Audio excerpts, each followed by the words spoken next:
Hi, I love sprouts, but I don't like to get them from the store because I know sometimes there's concern about bacteria. So I like to grow them at home. And I've done it before and I've done it successfully.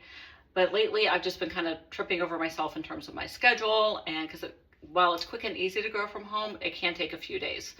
So a friend of mine has started growing sprouts and sharing about it, and I was like, that's it. She's now inspired me to finally get over the inertia and start my own again. So I got some fresh seeds and I have all my tools out, and I thought I'd bring you along for the journey of growing sprouts again. So we're going to start with 2 quarts of water, and this is actually filtered water from my refrigerator.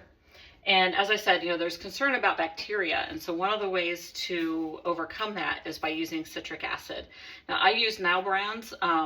They don't know me from Adam, but I do like to use Now Real Food brand. I've got their citric acid, and I do have their alfalfa seeds, and actually their sprouting jar as well. So I'm going to take this 2 quarts of water, and I'm going to be using this water as my soap water and as my rinse water. So you're supposed to use 1 teaspoon of citric acid, and this is a ½ teaspoon. So 1 teaspoon of citric acid per 4 cups of water, or per quart of water. So I'm adding 2 teaspoons here to my pitcher.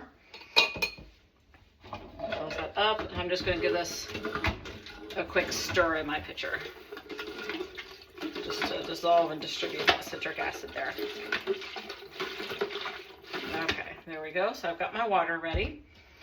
And this is my sprouting jar. So it's a pretty big jar.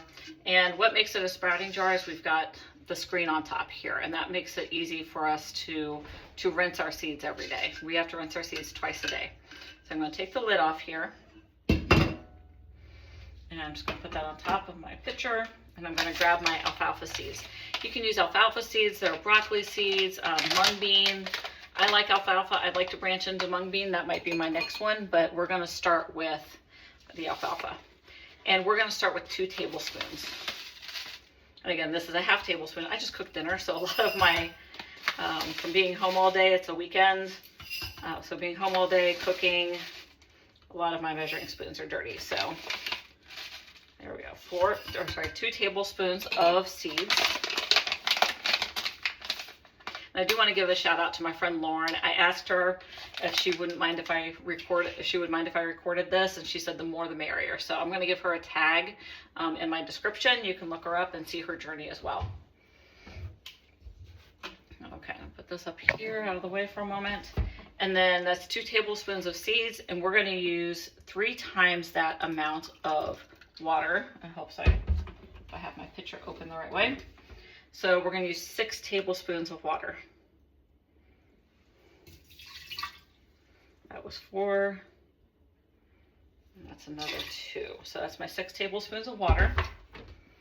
We're going to put the lid on and give it a little swirl.